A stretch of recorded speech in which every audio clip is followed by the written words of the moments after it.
I was 12 years old the first time I looked my mother in the eye and asked her to divorce my father. She didn't respond with shock. That's how normal everything felt. Her silence wasn't denial, it was survival. I remember standing in the kitchen, gripping the chipped edge of the counter as I said it, my voice barely above a whisper because even whispering in that house carried risks. My father was in the living room, bellowing at the TV like it had wronged him. My uncle, his younger brother, was somewhere nearby, probably quietly folding laundry or cleaning up whatever mess had been left behind, silently swallowing whatever pride he had left just to keep the peace. That was how the household worked. My father barked, and everyone jumped or paid the price. There were no bruises, no black eyes, but there were plenty of wounds. My dad's brand of abuse was insidious. He thrived on control. He thrived on being right. If he misplaced his own keys and found them in the laundry basket, it wasn't because he had absent-mindedly tossed them in there while raging around the house. It was because someone else moved them. Usually my uncle, and God help him when that happened. I remember one particular night, maybe I was 14 then. I was writing a short story in my room, headphones on, losing myself in a world that wasn't mine when I heard the screaming. My dad was accusing my uncle of moving a toolbox. He hadn't. Later, I'd find out it was my dad himself who moved it in a drunken fog. But in that moment, facts didn't matter. My uncle was berated, threatened with eviction, and forced to apologize for something he hadn't done. I never forgot the look on his face when I passed by the living room and saw him standing there, hands trembling at his sides, eyes fixed. On the floor like a prisoner awaiting a verdict. Mom tried to keep us afloat emotionally, but she was drowning too. Every dinner was a gamble. If she cooked something he didn't like, he'd make faces, call it slop, and dump it in the trash in front of her. If we wanted to watch something on TV that wasn't to his liking, the show mysteriously glitched. Until we gave up, it was easier that way. Everything was easier when he got what he wanted. My hobbies, writing, sketching, journaling, became secret.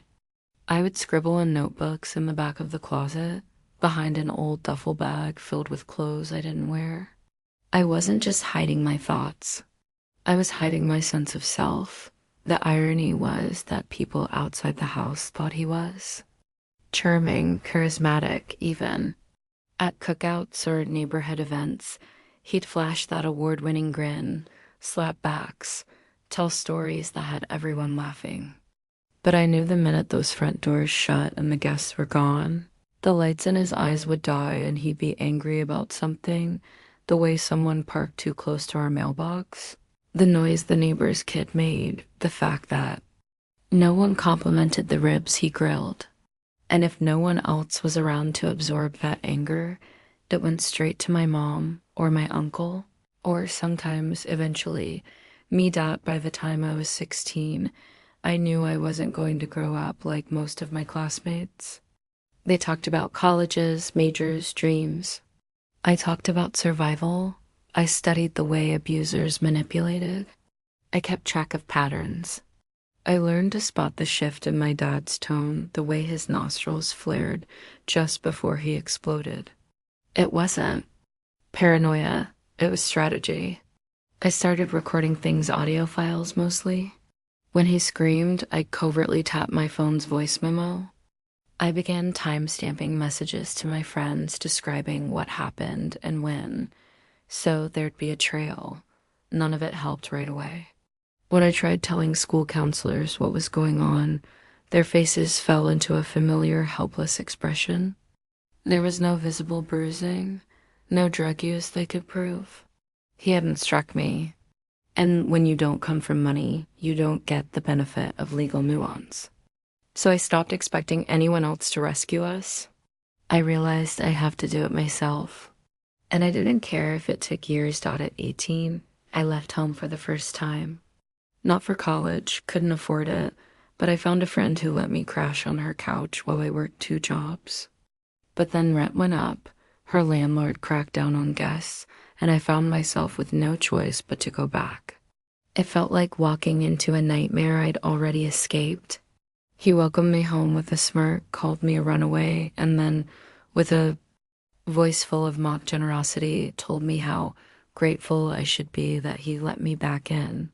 I wanted to vomit, so I kept collecting. Secret videos of him muttering slurred threats while high. Voice memos of him demeaning my mom, calling her worthless over dinner. Screenshots of texts he sent accusing me of being ungrateful, disrespectful, and manipulative. I was building a case. Not for the police, not yet, but for myself. Proof that I wasn't crazy. That I hadn't imagined it. My uncle passed away in 2023. That day was a turning point. Even though I didn't realize it at the time, his death wasn't sudden, but it shook something in me. He had been my dad's silent servant his whole life. Folding towels, mowing the lawn, running errands like a personal assistant who never got paid and never got thanked. When he died, my father didn't even cry. Just grumbled about how annoying it was that now he'd have to do everything himself.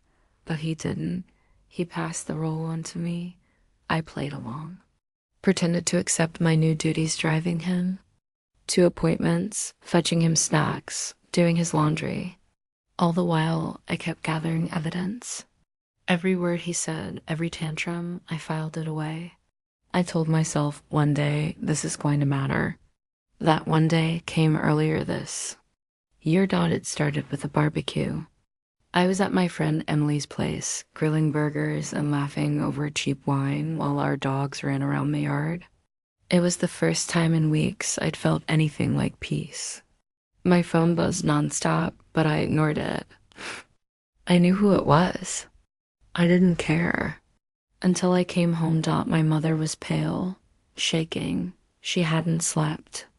And she told me what happened, how my dog's barking had woken my father up from one of his midday drunken naps, and in a fit of rage, he took a knife and drove it straight into her bedroom door.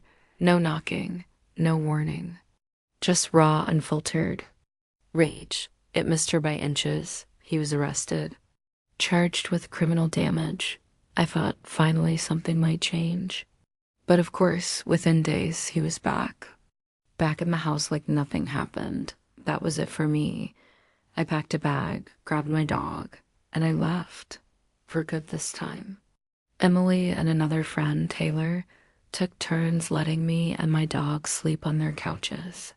I reached out to the lawyer, working on my mom's case, told them what I had, and within weeks, I was listed as a victim too. That changed everything. Suddenly, the hours I spent documenting everything weren't just for me anymore. They were evidence. Real, admissible, prosecutable evidence. My recordings, my messages, even the videos, they mattered. And for the first time in my life, someone else believed me. A judge granted me an order of protection. And with that, I was given exclusive use of the house. My house. The one I used to feel so trapped in. I went back. Not for him. For me. The silence was overwhelming.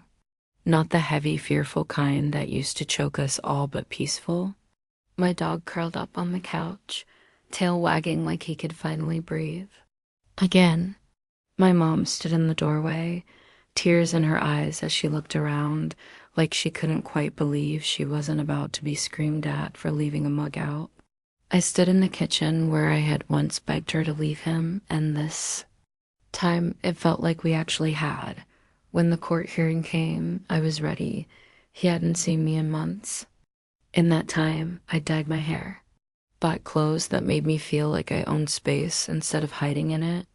I didn't cower anymore. I walked into that courtroom like it was my stage. He tried to talk to me, his voice slithering through the air like it still carried power. The prosecutor shut it down immediately, moved me to the other side of the room. But he kept trying to look at me, peeking over the barrier, straining his neck just to get one more glimpse of the person he used to control. The prosecutor noticed. told the judge it gave her the AEEBIE-JEEBIE stat. It was the most satisfying phrase I'd ever heard. When it was my turn to speak, I looked him dead in the eye, and I told the truth, every word, even as my voice trembled, even as my hands shook. I didn't cry, not once.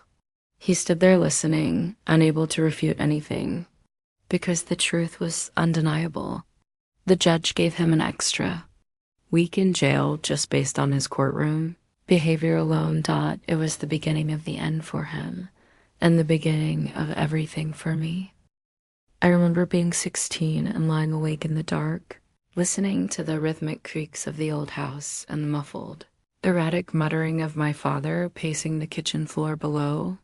Even from upstairs, I could hear the occasional crash of something, breaking probably another plate or the salt shaker hurled at the wall. There was always something in his hand, always something to throw when his rage burned too hot to contain.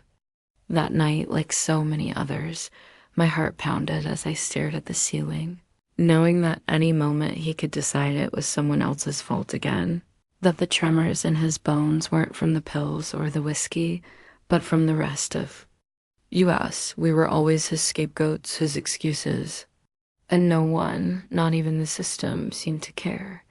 I had told counselors. I had written essays in school that were veiled cries for help.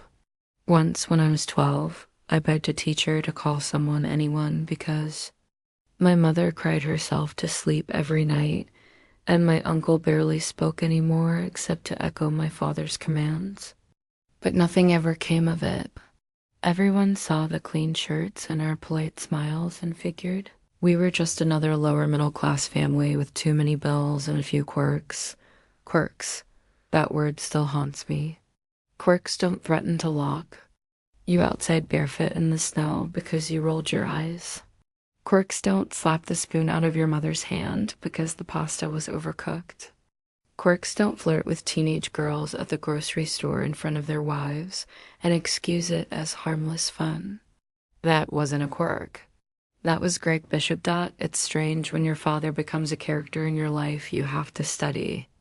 By the time I was 17, I began keeping mental records.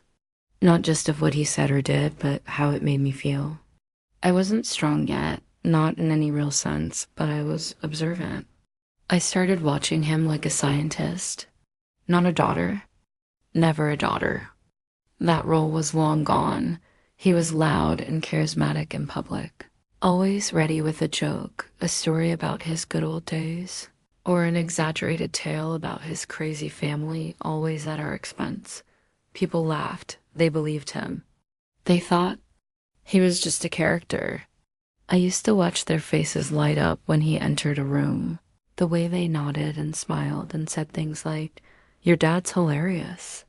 I used to wonder what would happen if I played a recording of him threatening to lock my dog in the garage if I didn't get his dinner fast enough. Would they still laugh? But back then, all I could do was keep breathing and waiting. That became my mission. Breathe, wait, document. After high school, I tried to move out 3 times. Each time I scraped together enough to get a shared apartment or crash on a friend's couch for a few weeks. But reality had teeth, and they always found their way back into me. Rent was expensive, especially when you're working minimum wage. And trying to pay off therapy sessions no one else believes you need. Each time I left, I came back, not because I wanted to. God, no. But because I had nowhere else to go and because leaving my mom with him felt like betrayal. She didn't say it, but I saw it in her eyes. Her quiet suffering mirrored mine. She needed someone to take the hits with her. So I returned. Again and again, the only one who seemed to understand, even in his own exhausted, muted way, was Uncle Mark, my father's older brother, who had lived in that house even longer than I had, and who had, for most of his life, obeyed Greg like a loyal dog trying to keep the peace. Mark was gentle, odd, and more like a ghost than a man in the end. He barely made eye contact, barely spoke above a whisper, But when I'd return, dragging my single suitcase back up the creaky staircase, he would nod at me once, just once, and that was enough. I think he was sorry. I think he saw what was happening and hated himself for not doing more. For not running when he still had legs strong enough to carry him. By the time I was 22, I'd begun collecting evidence. It started small, recording voice memos on my phone when my father exploded into one of his tirades. I would place the phone in my hoodie pocket and sit at the table, eyes down, as he called me every name under the sun because I had forgotten to buy milk. I'd send timestamp messages to friends, people who knew the truth. I wanted proof, documentation, something I could show one day if someone ever asked why I was the way. I was the therapist I was seeing back then. A woman named Lila once told me I was living in survival mode, that everything I did was a calculation, a way to maintain control where I had none. She wasn't wrong, but I couldn't afford to let go. Letting go meant crumbling, and crumbling meant giving him more power. I couldn't afford that. I got better at it over the years. More methodical. I kept files, hidden ones, labeled folders that looked like college coursework but were filled with audio clips, screenshots of threatening texts, photos of broken dishes, cigarette burns on the walls, holes punched into drywall, and worst of all, the eyes of my mother, glassy and swollen after a night of silence. I became a quiet soldier.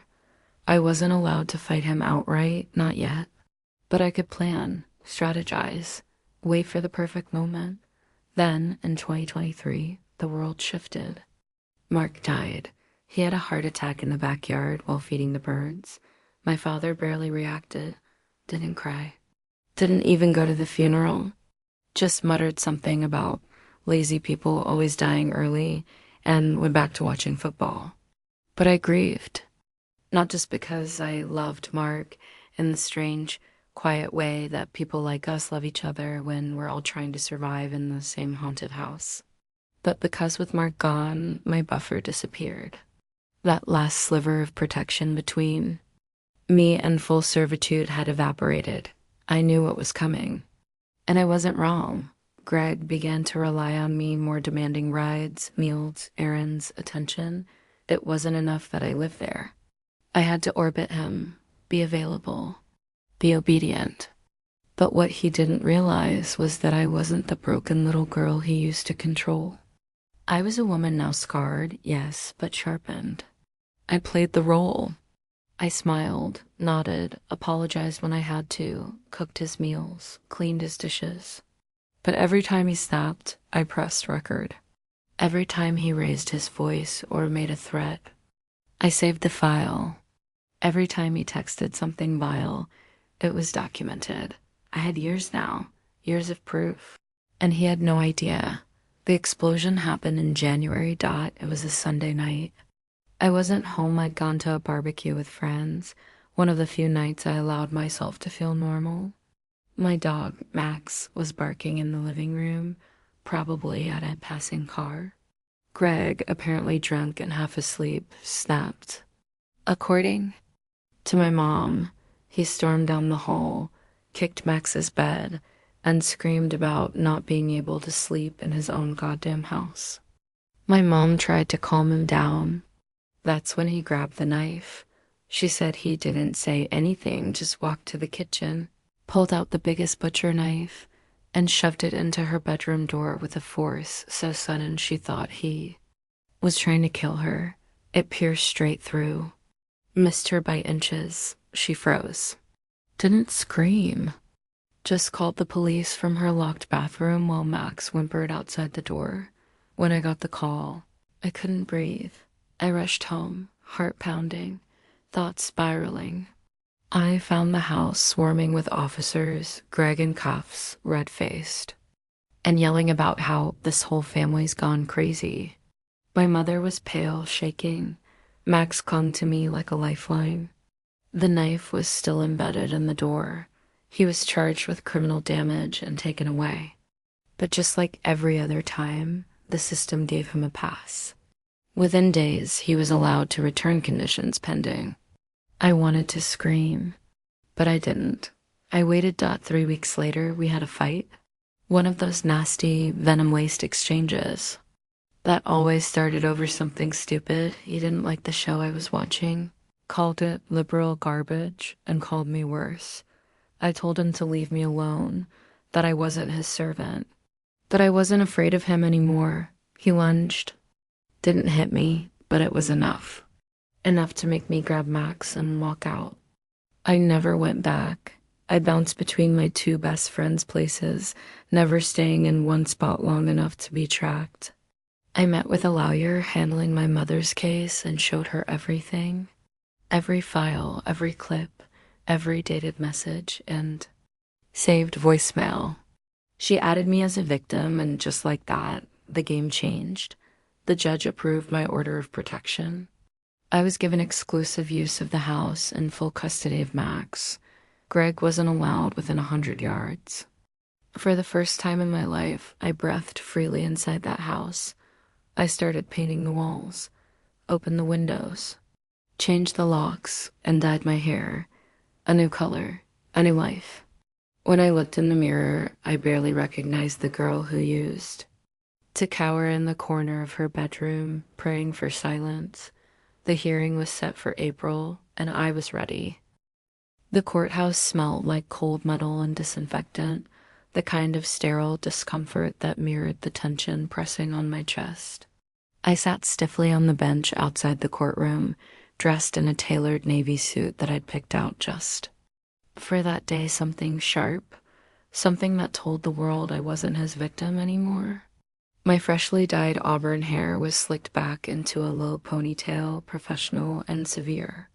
I'd never felt more exposed, but I'd also never felt more powerful. Every second ticked louder than the one before it. My palms were cold, but I kept them clasped in my lap to hide the tremble. Across the hallway, I could see the prosecutor whispering to her assistant, flipping through the files I had helped compile. My files. My years of work, the evidence I had gathered piece by piece under the weight of fear, were now an official hands. It felt surreal, like walking through a version of my life that had only ever existed in fantasies and late night what if daydreams. And then the doors opened, and they brought him in, Greg Bishop. He looked smaller, not physically. He still had the broad-shouldered frame of a man who thought presence equaled power, but the rage in his eyes had dulled into confusion. He scanned the hallway, expecting the same old family dynamic, the old performance he'd grown accustomed to, with me shrinking away and my mother looking at her shoes. But we weren't those people anymore. When his eyes landed on me, something shifted. Recognition collided with disbelief. The dyed hair, the suit, the calm, straight posture. I didn't flinch. I didn't look away. I wasn't Riley, his quiet, compliant daughter anymore. I was a storm in a courtroom, waiting for the judge to lift the dam. He tried to speak. Riley, come on. We don't need. The prosecutor stepped in front of him like a guardian lion. Do not speak to her. I'm just trying to talk to my... Sir, that's a violation of the protective order. One more word and I'll... Had you removed before the hearing begins? He blinked. Like he didn't understand. Like he still thought he had the right. I was moved into the courtroom early, positioned so that I could be shielded from his direct line of sight. But they didn't realize something important. He could still see me through a gap in the partition. And of course he did. The man couldn't resist. He kept leaning, trying to peek around the barrier. His eyes followed me like a predator who couldn't accept his prey had grown fangs. I didn't look at him. Not yet. The prosecutor noticed, finally, and turned toward the judge. Your Honor, she said calmly, I'd like to note for the record that the defendant is attempting to visually engage with the protected party in a manner I would describe as ... unsettling. Frankly, it's giving me the heebie-jeebies. The judge raised an eyebrow, duly noted. I almost smiled. The hearing proceeded like a slow-motion dream. Greg's attorney spun stories, feeble defenses about family tensions and miscommunications, attempting to paint a picture of a stressed out man overwhelmed by circumstances. But with every word, the courtroom grew colder. No one bought it. Not with the folders of evidence the prosecution had. Then came my turn. I stood, walked to the witness stand with my spine straight, and took the oath. My voice trembled at first. I won't pretend I was some perfect, poised hero from the get-go. But as I spoke, something happened. I found my rhythm. I found my truth. I lived with him for 30 years, I told the judge. Not because I wanted to, but because I didn't have a choice. Because every time I tried to leave, he manipulated, controlled, or frightened me into coming back. I described the night of the knife, the screaming, the threats, the way I'd learned to walk on eggshells so finely I could have danced on glass barefoot. I looked him straight in the eye as I spoke. I wanted him to see that I was no longer afraid. He hurt my mother. He scared her into silence. He turned my uncle into a servant. And he turned me into a shell. I didn't cry. Not a single tear. My voice shook, yes, but my eyes stayed dry and fixed. I didn't give him the satisfaction of seeing me crumble. When I stepped down, I didn't look back. I walked past his chair without flinching. He said nothing. For the first time in his life, Greg Bishop had nothing to say. The judge ruled swiftly. She extended the protective order and added an extra week of jail time for his attempted intimidation. In the courtroom. But the real blow was yet to come, because the evidence was ironclad, the recordings, the texts, the dated logs, the testimonials from my friends and therapists. There was no spinning this. The judge ordered mandatory long-term rehabilitation. A full 9 months in a residential facility. Greg would be removed from society.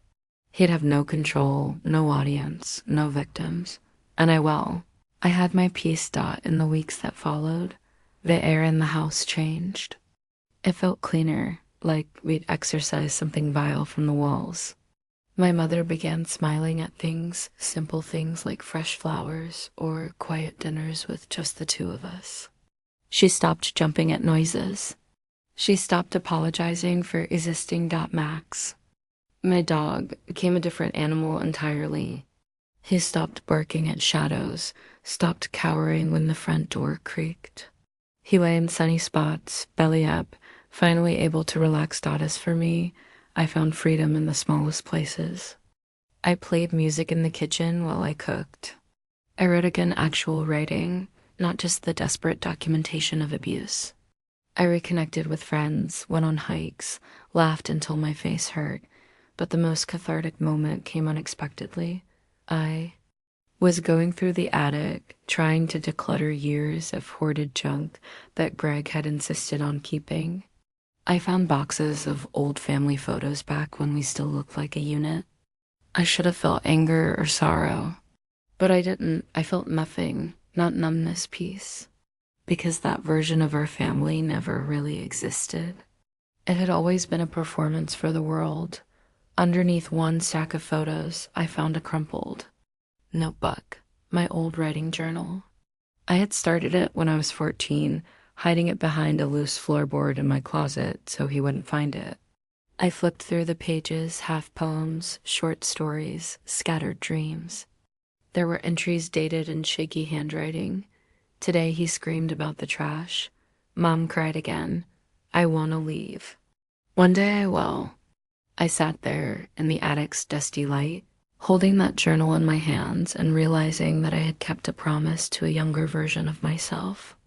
I had left. I had won. Greg remained in rehab. I didn't keep tabs on him. I didn't want to. My mother got regular updates through the court-appointed liaison, but neither of us engaged. There was no reason to. He no longer had power over our lives. We changed the locks, painted the walls, donated his hoarded collections of rusted tools and half-broken electronics. It was like tearing away his presence. Layer by layer. Sometimes I caught myself walking through the house at night, listening, not for danger, for the absence of it, for silence.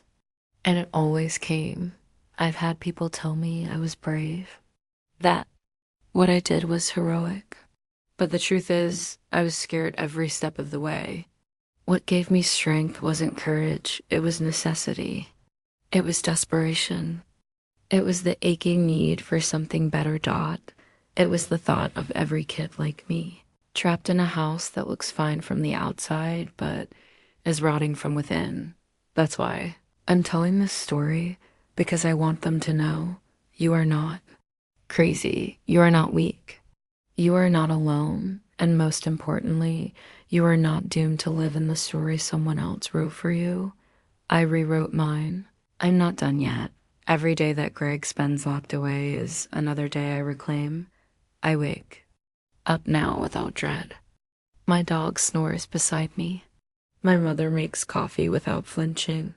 I sit at my desk and write stories not born from pain, but from hope. And somewhere in a gray-walled rehab center, a man who once ruled over a house like a tyrant is facing himself. In a mirror he can't escape. Let him, because for the first time in my life, I don't have to. I used to think healing would feel like a light switch. One day, the world would be dark and heavy, and the next snap, everything would brighten. That's not what happened. Healing was quieter than I expected, more subtle. It arrived in pieces. Not parade stop like the way I no longer flinched when I heard a car door slam, or how I didn't instinctively check the front door lock 3 times before bed. It was waking up and realizing I hadn't had a nightmare in weeks. It was my mother, humming under her breath while folding laundry. It was Max rolling over for belly rubs instead of running to hide when someone knocked at the door. I remember the first time I truly felt peace. Not just the absence of chaos, but actual, warm, encompassing peace. It was early May. The sky had that early summer glow, the kind of soft gold light that made everything look gentler. I had come back from the farmer's market with a small bouquet of fresh daisies. I don't know why I bought them, just something in me wanted something pretty in the house. That was new. As I arranged them in an old vase by the window, my mother came into the kitchen. She looked at the flowers, then at me.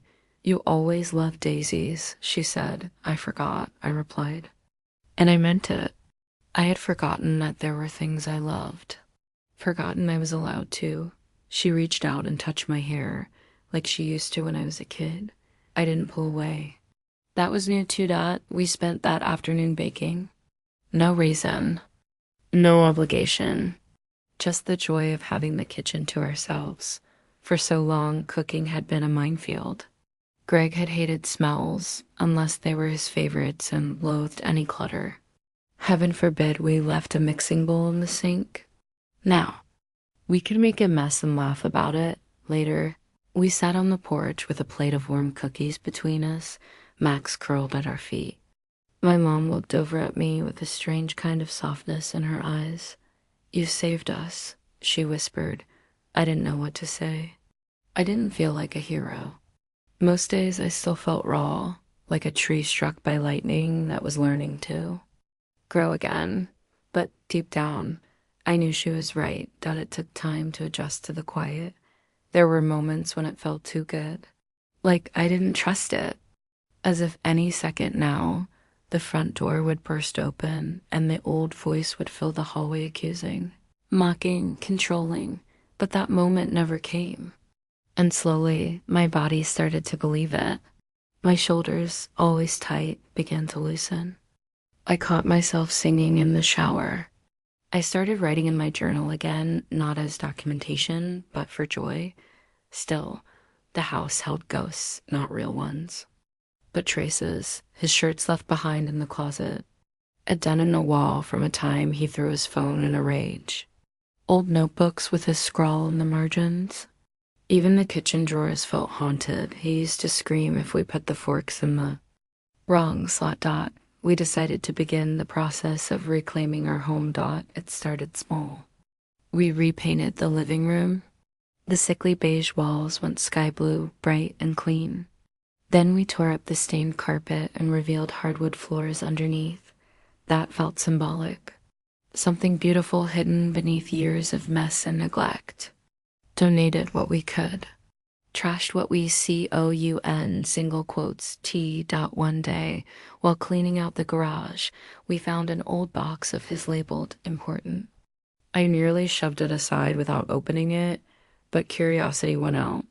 Inside were dozens of VHS tapes, labeled with dates. Some with our names. I stared at them, nausea curling in my gut.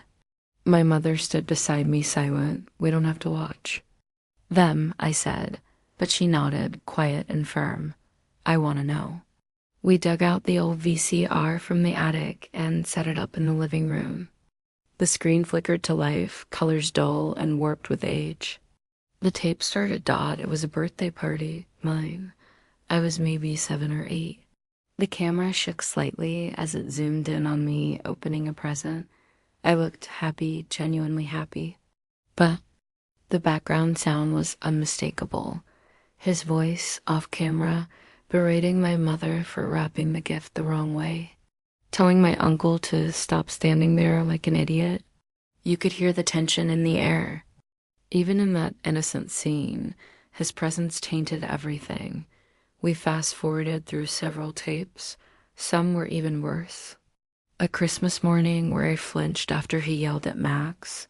An Easter brunch where my mother's hands shook so badly. She dropped a plate. He had filmed these moments like trophies, as if he thought these were memories worth preserving. But all I saw was proof of the sickness, the control, the way he turned even joy into something to fear. We destroyed the tapes. One by one, pulled the reels out and fed them into a small fire pit in the backyard. It was the most cathartic kind of smoke. Watching those old lies curl into ash felt like lifting a weight off our chests. Some people asked me if I was going to press more charges, revisit past abuses, sue for damages. But I didn't want more court battles. I had won the war that mattered. He was out of our lives. We were free. Besides, something told me karma was doing its job just fine. I got the occasional update about Greg from the liaison, mostly procedural, but once a slip-up. A note that he had tried to manipulate staff into giving him access to outside phone calls. That he'd claimed he had important family business. They shut him down quickly, but it told me everything I needed to know. He hadn't changed. He was just contained. That was enough for me. In July, I hosted my first barbecue. A small gathering, just a few friends, some coworkers, and my mom. We strung fairy lights in the backyard and set up a little speaker for music.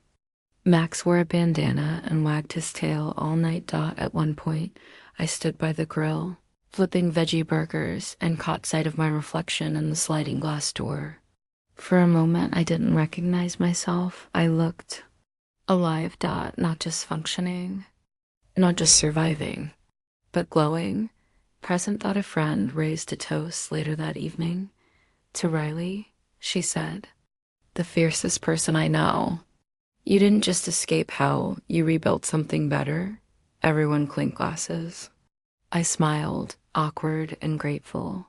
I still didn't know how to take compliments. I was learning that night after everyone had left and my mom had gone to bed. I sat alone under the stars with Max curled beside me. I looked up at the sky, quiet and endless. I thought about everything it had taken to get here.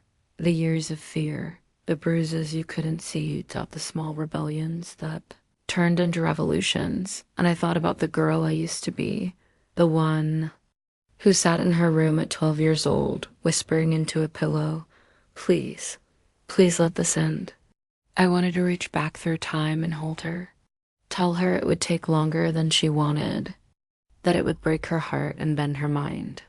But she would make it. She would grow teeth. She would gather evidence and strengthen lies. And one day, she would stand in a courtroom and look a monster in the eye without blinking. She would. get her life back, and then some. There's still work to do. Therapy doesn't end. Healing isn't linear. Some days, shadows creep in, a noise too loud, a smell too familiar.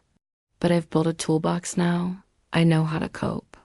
I know what's mine and what's residue from his voice still echoing in my head. I'm building a new voice. My own. I enrolled in an online writing course. Just a short one, focused on creative nonfiction. It felt right. I wanted to use my story, not just to vent, but to reach people. Maybe help someone like me feel less alone. One of the assignments asked us to write a letter to a villain. I wrote mine to Greg, but I didn't fill it with rage. I didn't tell him off or curse him out. Instead, I wrote this. You thought you were the center of the universe. That we orbited you like helpless moons, but we were stars waiting to burn brighter. And now you're just a speck in the distance, cold, fading, irrelevant. You don't get to define my story anymore. You're not even in the next chapter. And I meant every word. I posted it anonymously to the class forum. The response floored me, dozens of comments. Messages from strangers saying they'd cried reading it, that they'd felt seen, that they were gathering courage because of it. It made me realize something I hadn't fully understood until then. The revenge wasn't just in the courtroom. It wasn't just in the restraining order or the rehab sentence or the silence that filled our home after he was gone. The real revenge. It was in the living. In the joy. In the rebuilding. It was in every breath we took without fear and every daisy in a vase. By the window, we didn't just survive Greg Bishop, we outgrew him. We erased him. We bloomed. Sometimes healing feels like a quiet sunrise. Other times, it sneaks up on you when you're not paying attention, like walking into a room and forgetting why you were ever scared to enter it.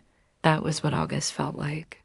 Days passing softly, new routines taking root, peace becoming the new normal. But just as I started to believe the storm had passed for good, a strange unease began settling in my stomach. It started with a letter. A plain white envelope in the mailbox, no return address. I opened it in the kitchen with Max sniffing at my feet, tail gently wagging. My mother was humming in the laundry room.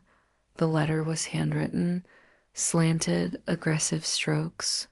I knew the handwriting immediately. I hadn't seen it in months, but there was no mistaking it.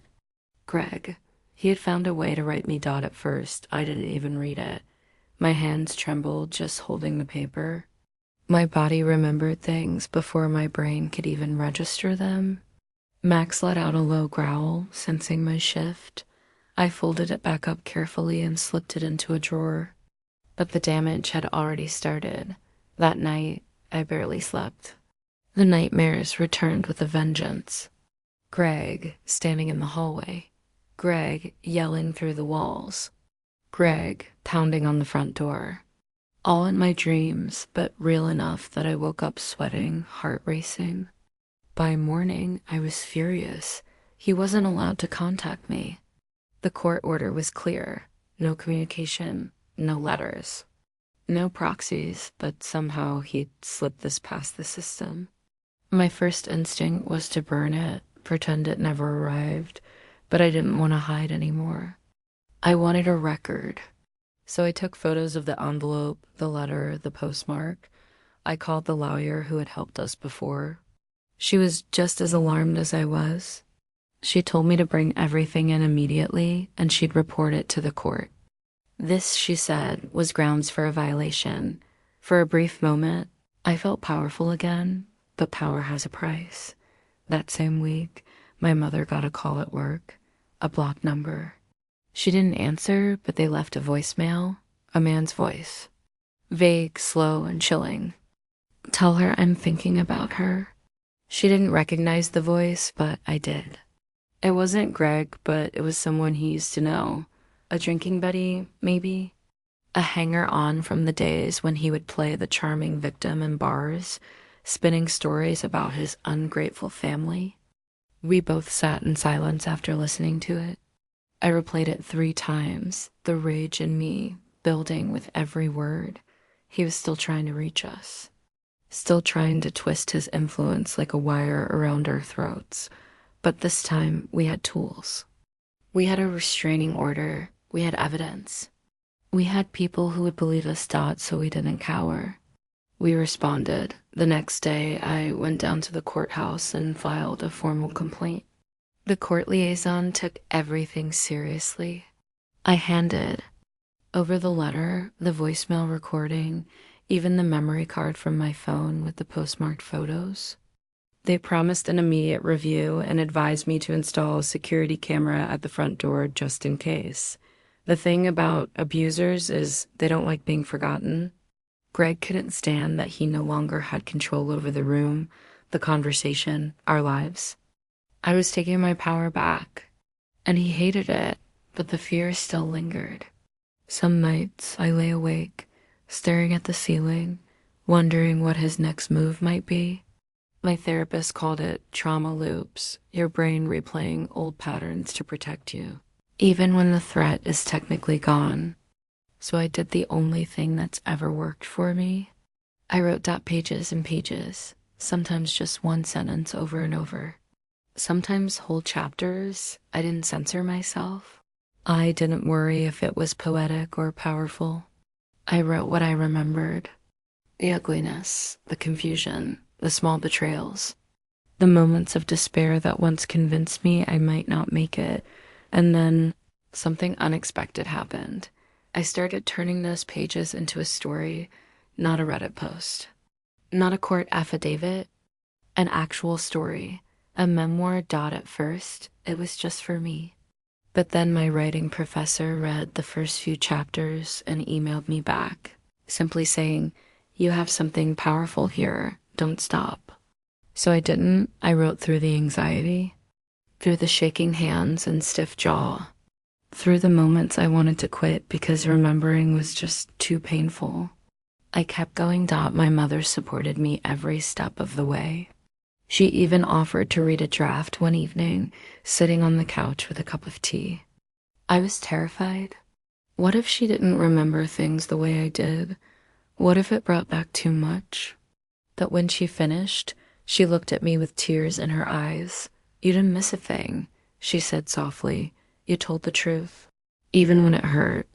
We hugged for a long time that night.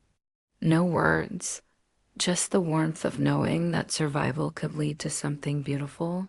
Then, in September, I received another update from the court. Greg had been found in violation of his protection order. They'd traced the letter back to his rehab facility. One of the staff members, someone he'd manipulated, had mailed it on his behalf. That person was now under internal investigation. Greg had been reprimanded, and the court extended his mandatory stay by 3 additional months. He wasn't getting out anytime soon. I read the notice 3 times. The legal language was dry, but the impact was real. He was running out of ways to reach us. I sent a message to my lawyer thanking her. I didn't say much, just, "I can breathe a little easier today." She replied with a smiley face and a single word, "Progress." One evening, I received an email from someone who had read an excerpt of my memoir in the class forum. She said she had grown up with a father like mine, that she had never told anyone the full truth. But reading my story made her feel less alone. It gave her hope. That email lit a fire in me. For so long, I had thought revenge would feel like slamming a door in someone's face. But now I saw it differently. Revenge was turning my story into something that could help someone else. Revenge was helping others escape what I had been trapped in. Revenge was building a legacy, not of fear, but of freedom. And then came the day that sealed everything. It was early October, crisp air and golden leaves. I was walking Max through the park near our house when I got a phone call. Unknown number. Normally, I would have let it go to voicemail. But something in me said, "Answer it." So I did. It was the district attorney's office. They informed me that due to Greg's repeated violations and the body of evidence I had submitted, He was now being reclassified as a high-risk domestic offender. This wasn't just about rehab anymore. There would be a long-term protection order, potentially permanent. He would be monitored, restricted, barred from approaching me or my mother for a minimum of 5 years, with a strong chance of extension depending on future behavior. And best of all, the house was ours. We no longer had to worry about contestation. Greg had signed over all rights and interest in the property as part of a plea deal to avoid further prosecution. It was done. He had no more strings to pull. I sat down on a park bench, hand pressed to my heart, and just cried. Not from fear, not from rage, but from relief. I called my mom immediately. She cried too, happy tears. The kind we didn't know we were allowed to have. We celebrated that night with takeout and wine. Nothing fancy, just joy. Just breathing in a space that was truly ours. That weekend, I hosted another gathering. This time, I read aloud one of my chapters to a small group of friends and family. My voice shook at first, but as the story flowed, I steadied. People listened. They nodded. They hugged me after. One of my friends, a local librarian, pulled me aside and asked if I'd consider publishing. She had connections with an independent press that specialized in survivor stories. I didn't say yes right away, but I didn't say no either. That was the power I had now. Choice.Greg no longer got to dictate my days or my nights, or what stories I told. I would decide how this ended, and even better, I would decide what came next. Max curled up at my feet that night as I typed the final lines of the chapter. The house was quiet, the kind of quiet that felt like safety, not loneliness. For the first time, I let myself dream about the future without flinching. Maybe I'd move someday, maybe write full-time, maybe adopt another dog, maybe even fall in love on my own terms with someone who understood the weight I carried but didn't try to fix me. Whatever happened, it would be mine. Not his. Never his again. And that, more than anything, was the sweetest revenge of all. The funny thing about freedom is that it doesn't always feel triumphant, not at first. Sometimes it arrives in the form of confusion. I would stand in the kitchen with a cup of coffee, staring out the window, and wonder what I was supposed to do with all the silence. There were no footsteps to brace for, no angry voice around the corner, no passive-aggressive remarks poisoning the air. Just peace. And when you've spent your whole life wrapped in the barbed wire of someone else's control, peace can feel disorienting, like you're waiting for the blowback, the voice screaming down the hall, but none of it came. Instead, life unfolded slowly. Like a song you didn't realize you loved until the third or fourth time you heard it. The house, once a prison, began to soften. My mom and I painted the walls, nothing drastic. A soft sage in the living room, warm cream in the kitchen. She cried when we covered the old beige that Greg insisted on keeping for years. She said it felt like erasing his shadow. Max had his favorite spots now, one by the front window, another on the porch, where he would sit like a little lion and watch the world go by. Sometimes he'd just roll onto his back and stretch in the sun, and I'd laugh, thinking, "You've earned this too, buddy." My writing picked up momentum. The memoir turned into something more than therapy. It became a record, a torch, a way of saying, you can survive this. You're not alone. I wasn't alone either. People started reaching out. Women and men, some strangers, some from my past. A girl I went to high school with messaged me out of the blue, saying she'd always admired how calm I seemed under pressure. I almost laughed. She had no idea. Another woman sent me a DM after reading my latest excerpt online. She told me she had lived with her abusive stepfather until she was 21, always thinking it was normal. She hadn't spoken to anyone about it in years, but my words had shaken something loose. "Thank you for saying the things I never could," She wrote, "That message stayed with me for days. It made me realize that maybe revenge doesn't have to be loud to be devastating. Sometimes it's in the quiet ripple of truth, in the way your healing makes someone else believe they can heal, too." But even in freedom, Greg was never completely gone. He haunted the edges of my life, like a bad dream that still lingers in the morning light. There was one moment that nearly knocked the breath from me. I was at the grocery store, loading frozen dinners into my cart, simple stuff, comfort food. I turned down the next aisle and spotted a man with the same gait, the same slouched shoulders, same way of rubbing the back of his neck. I froze. My throat went dry. My palms prickled. I couldn't breathe, but it wasn't him. Just some man in his 60s with gray hair and the same old baseball cap Greg used to wear. I left the store without buying anything. Sat in my car for 15 minutes with my hands gripping the wheel, waiting for my heartbeat to slow.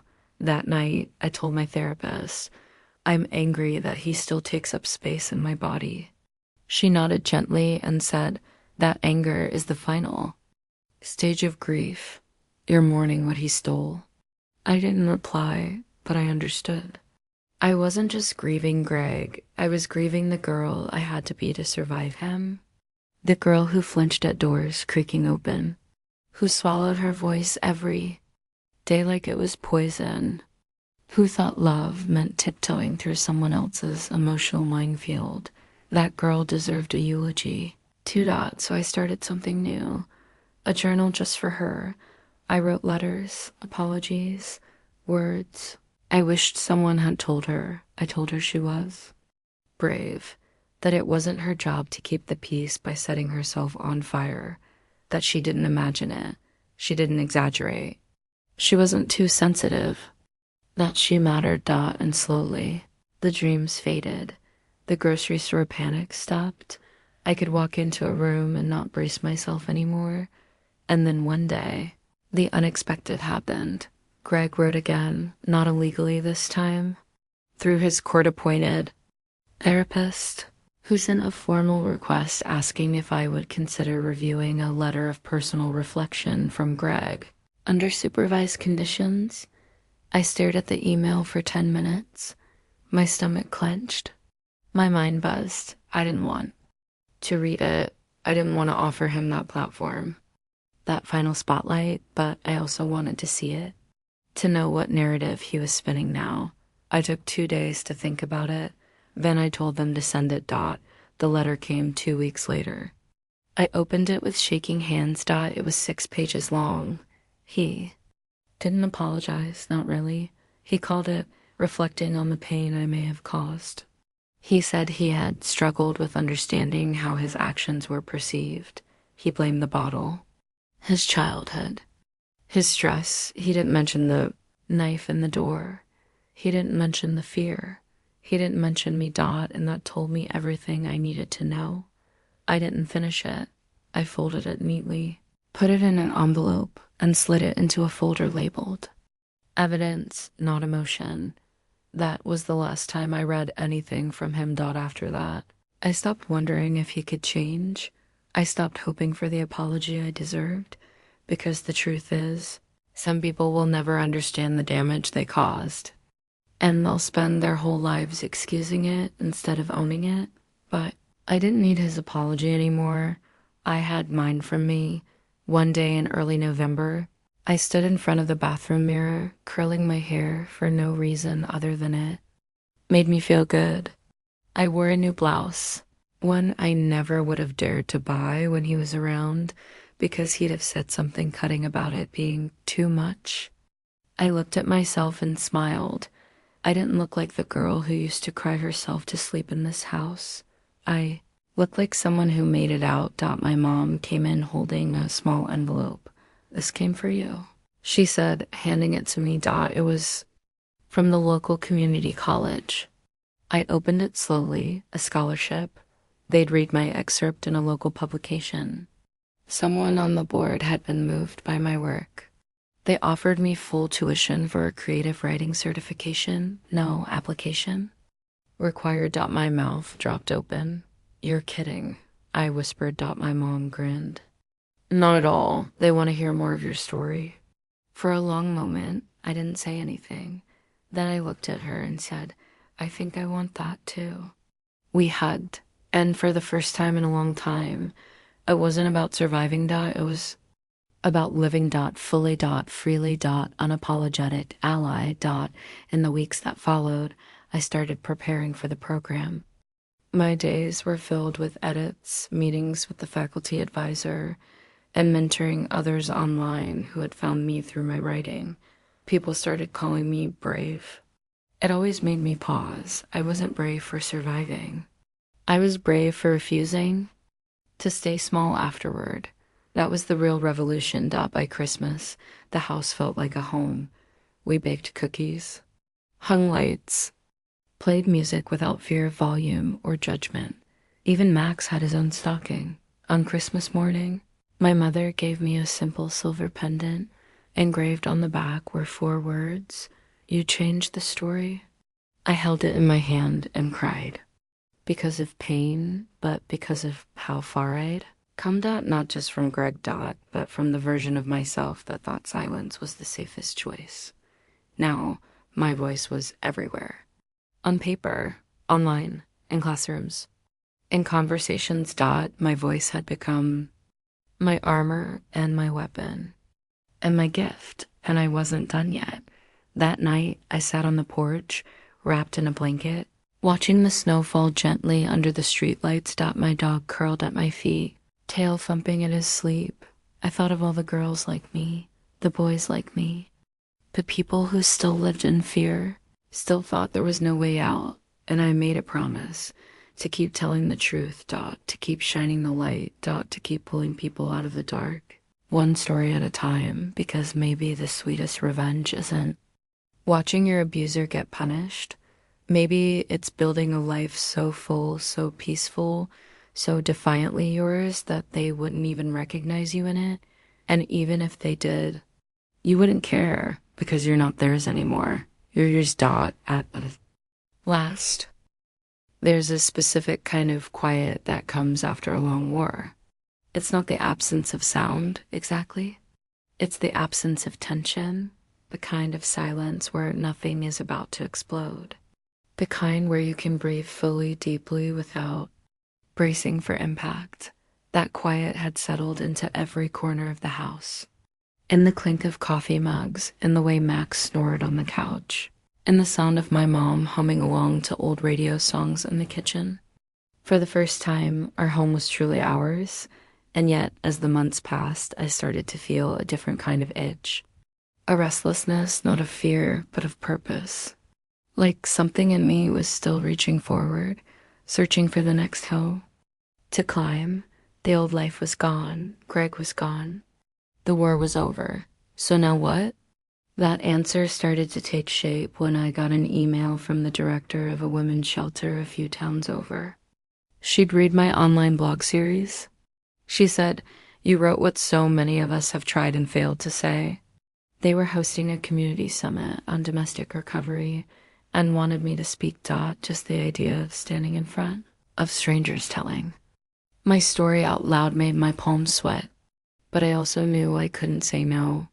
I'd spent so long writing in silence behind a screen. It was time to step out into the light. The summit was held in a modest rec center. Nothing fancy. Metal folding chairs, a makeshift stage, a few long tables with free coffee and store-bought cookies. But when I walked into that room, I felt the air thrum with something powerful. Survivors, advocates, social workers, teen girls with their mothers, elderly women with eyes that had seen far too much, and a line of speakers, each carrying their own version of the same story. I was heard. I fought. I survived. When it was my turn, I stood behind the microphone and looked out at the sea of faces. For a second, I couldn't breathe. Then I saw a woman in the third row, her hands twisted in her lap, her eyes red-rimmed.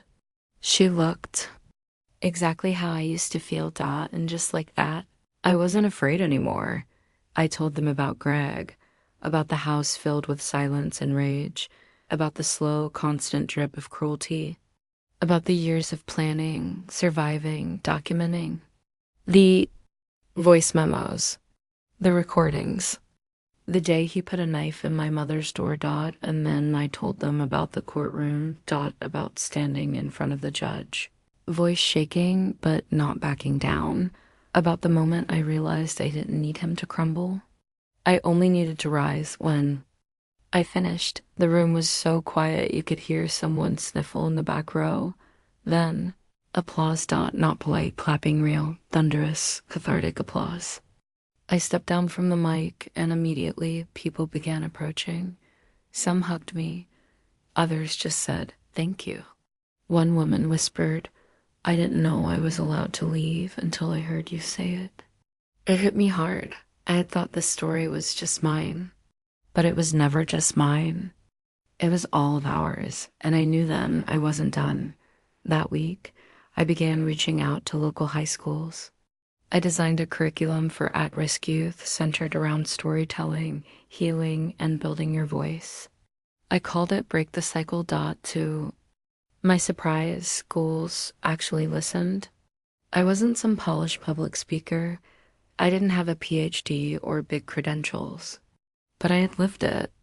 And for some of those kids, that was all they needed to hear. I'll never forget the first class. There was this one girl, Kayla, 16, quiet, hard eyes. She didn't say a word the first 2 sessions, just kept her arms crossed and stared at the floor. On the 3rd week, I brought in journaling prompts, simple ones. When was the last time you felt truly seen? What does safety feel like? Kayla stayed after class, waited until everyone left. Then she held out her notebook and said, "Can I read you something?" Her voice shook as she read. It was about hiding under her bed as a little girl while her dad screamed at her mom. About swearing she'd never be like him. About the time she punched a wall last year and scared herself because she realized she was becoming like him. By the time she finished, we were both crying, and I realized this was it. This was the legacy. Not Greg, not the trauma, but this. Helping the next generation find their voice before they lose it, I began getting invited to more events, more schools. A podcast here, a panel there. One night, I got a message from a law student. She said she had heard my story on a criminal justice podcast and used it as the basis for her term paper on domestic evidence reform. Another woman tagged me in a post where she had finally filed for divorce from her abusive husband. Wasn't just surviving anymore, I was reshaping the aftermath. But perhaps the most surreal moment of all came during the following spring. I had just finished teaching a writing workshop when I got a phone call. Unknown number. Hello? I answered, expecting a scammer. "Hi, is this Riley?" I froze. The only people who called me Riley were government officials or people from the case. "Yes?" I answered cautiously. "This is Detective Leland. We spoke briefly during your father's hearing.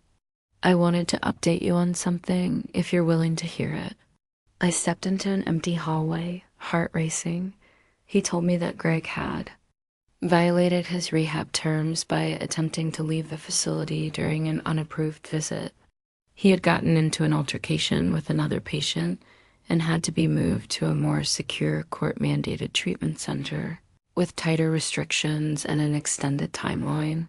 "He won't be out anytime soon," the detective said, almost gently. "And if he messes up again, it's likely he'll serve time." I exhaled. "Thank you." There was nothing else to say. I hung up, stared at the wall for a moment, then let out a slow, shaky laugh. I wasn't afraid. Not anymore. Greg could be in another facility or in prison or in space for all I cared.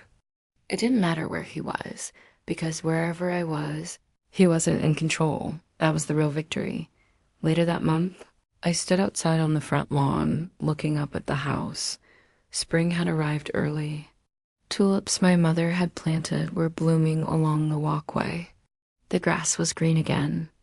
There were wind chimes on the porch. My dog bounded past me, chasing a butterfly like a puppy. Even though he was nearly 7. My mom walked out carrying 2 glasses of lemonade.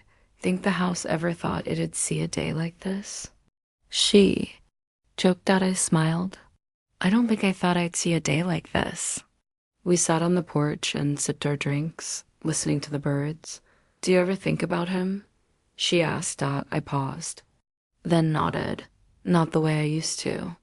It's like a distant noise now. I remember it, but it doesn't echo the same. She nodded slowly. I think the thing that surprises me the most is how light everything feels now. Like I didn't realize how heavy I'd been walking all those years. I looked at her and, for the first time, I realized how young she still was. How much life we still had ahead of us. You deserve the light, I told her. We both do. The next morning, I woke up early and opened my laptop, typed out the title for the final chapter of my memoir, Reclaimed, and I wrote the ending, not with vengeance or bitterness, but with clarity. I wrote about what healing really looks like, how it's messy, nonlinear, full of setbacks and questions and guilt, how some days you still flinch at sounds, still second-guess your joy, still carry the shadow of their voice in your head. But I also wrote about the first real laugh, the first night of uninterrupted sleep, the first time someone tells you, I believe you, and you actually believe it yourself. I wrote about how revenge doesn't always come with a slam of a gavel or headline. Sometimes it's in the quiet. Breakfast you cook without fear. The walls you paint any color you want. The laughter that echoes in a house. Once silence. Sometimes revenge is just peace, earned, claimed, defended. When I finished the final sentence, I sat back and let the silence settle. It wasn't empty. It was sacred. And then I clicked save. Because that part of my life, Greg's reign, his control, his violence, was over, and my story was just beginning. If you're listening to this and your heart is pounding, if you recognize pieces of yourself in my voice, I want you to hear me clearly. You are not crazy. You are not dramatic. You are not weak. You are surviving, and there is a way out. You are allowed to fight back. You are allowed to heal. And one day, you'll tell your story too. Maybe not today. Maybe not this year, but it will rise in you like a storm. And when you speak, the world will listen.